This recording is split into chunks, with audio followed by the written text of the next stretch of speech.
artists! Today I'm going to show you how to make your very own winter snow globe. For today's project, you're going to need a pencil, a bowl, or something that you can use to trace a big circle, scissors, a Sharpie, a cup with water, a paintbrush, and some watercolor or temper cake paints. So to begin, what you're going to do is you're first going to set aside one of your pieces of paper. You don't need both right away. Your first step is going to be to trace yourself a circle. I'm going to do that by flipping my bowl over, and I'm going to trace it. Bowls and mugs and plates are all really good things to use to trace because they're a perfect circle. And also, if you use a pencil, it doesn't affect or mess up your bowl. So make sure you use a pencil.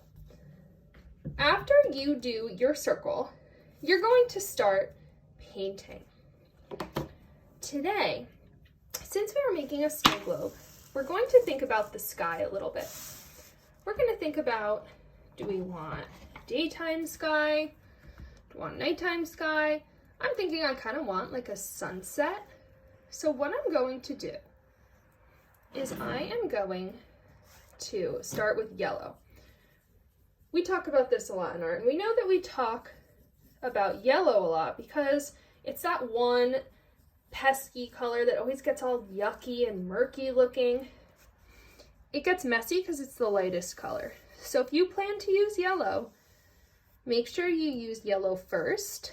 That way, you don't get any of your darker colors inside of your yellow.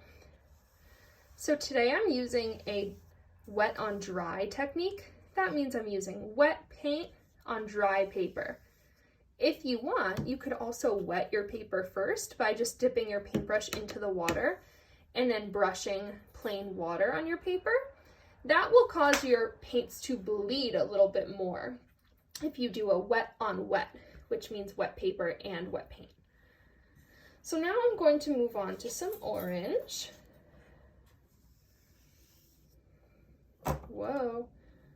So my paints are gonna bleed. Bleeding is a fancy word for the paints are mixing with each other. If you want, you can gently go over where they meet so that you can blend the colors a little more.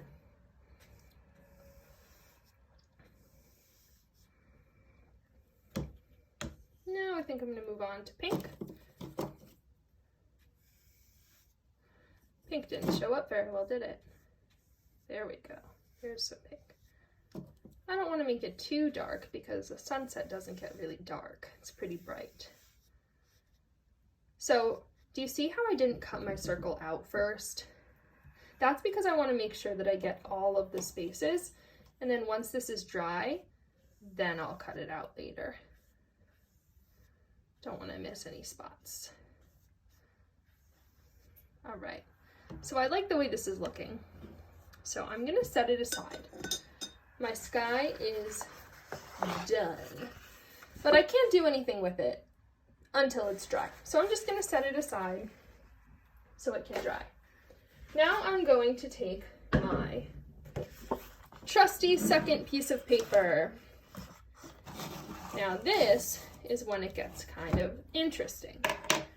We are going to be making a cityscape. A cityscape is when you're creating a landscape. We talked about the word landscape is when we're making a painting of a place. Usually it's like a field or a farm or a road. It's a painting of a place or a picture of a place. A cityscape is a landscape, but of the city. So I'm going to show you a pretty cool trick today about how to make your buildings, your skyscrapers, look three-dimensional. We don't want them to look flat. We want to make them look like they're popping out of our page. The way we do this is by making two different tones of the same color. Tones are how dark something is. So when you choose a color, I'm going to choose pink first. You're going to make a straight line of that color, like that. Then you're going to use the same color again, right next to it, but you're going to make it darker. So we know we make paint darker by just rubbing our paintbrush in the paint for a little bit longer. The more swirls, the darker the paint gets. So now right next to it, I'm going to make a darker pink. Do you see how the values are different? How one of them is a lot lighter? They're the same color, but one is much darker. That's what we want. So now I'm going to do that again with a few different colors, because each color is going to be one building. So I'm thinking I want a blue building. So I'm doing a few twists, and now I'm going to make one line. Ooh, that one's pretty light, but that's okay because we want a light and a dark. Might have to go over it a few times. Now I'm gonna do a lot of swirls, because the more swirls, the darker my paint will be. Swirl, swirl, swirl, tap, tap, tap. Ready, and whoa! I actually think I want it to be even darker than that. So I'm gonna go back, gonna mix some more. There we go, that's more like it. I think I want to make 4 or 5 buildings. So I'm going to continue. Let's see, another color I haven't used yet. Green. So let's do a light green. Nice. And we'll do some swirls. Let's wake up that green paint. Come on, green paint.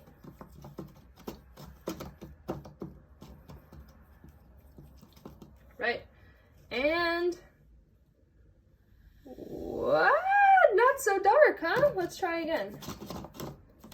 Sometimes it takes a few tries, right? Layer it. There we go. There's the dark green. Hey, dark green.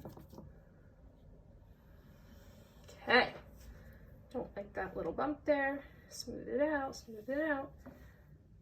Nice. I have room for one more building, I think, actually. 4. What color haven't we used yet? Purple. I almost forgot purple. Light purple, here we come. Ooh, so light we almost can't see her. There we go. Now, let's wake purple up. Shake, shake, shake, shake, shake. Dark purple, we need you to come out. Right, last dark stripe. Whoa, that is dark. Whoa. So now we actually have to take a break because we can't do anything else until our snow globe sky and our skyscrapers are dry. So let's take a quick break while this dries. Okay, so now that our paper is dry, we can begin to draw on it. So what we're going to do is, with these dark and light values that we created, we are actually going to be making our buildings for our cityscape. So let me show you an easy and simple trick that you can use to make these stripes of colors into some 3-dimensional buildings.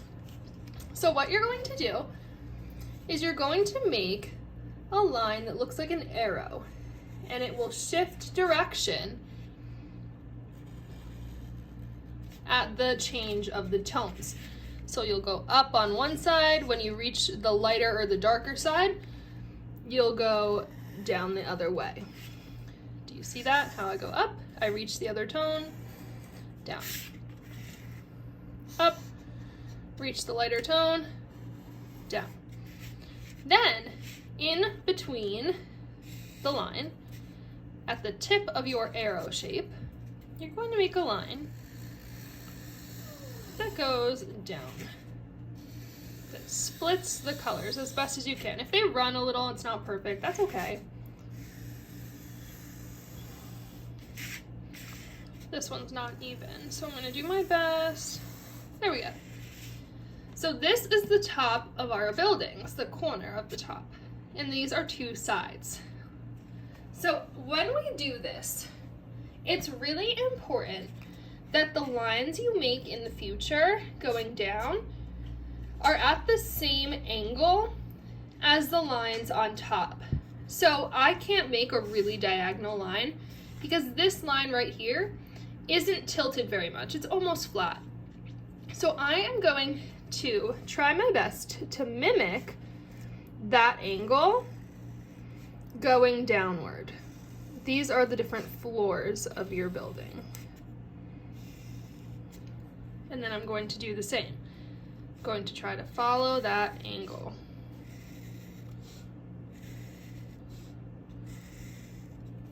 And those are the different floors. And then if you would like, you can either draw another line on both sides, or you cannot, because when you cut these, you don't really need that line. So now you can see that a building has formed. Then you can create windows by making arches.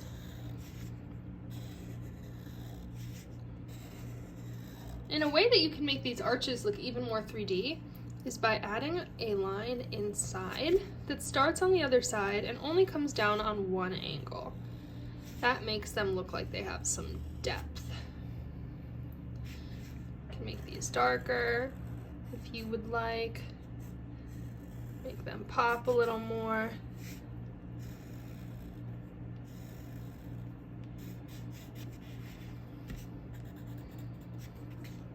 Awesome. And then you can continue. See, this angle, the pink one, is a little more of a downward angle. So then I'm going to make sure that my lines that go down are a little bit more tilted than the ones I did last time. Because if they don't match up with the angle up the top, then it won't look right. The perspective will be thrown off. We don't want that.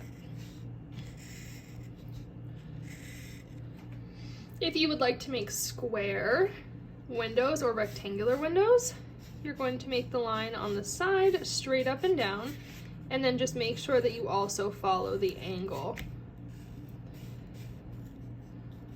So you're not going to go straight, you're going to go down at the same angle that you drew the lines, like this. The more you follow those angles, the more you'll be able to achieve that three-dimensional illusion. So this one looks a little off. That's because my line wasn't quite right.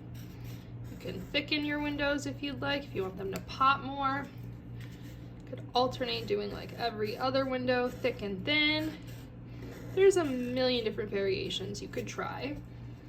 I'm gonna go ahead, I'm gonna do another arch on this side of my building.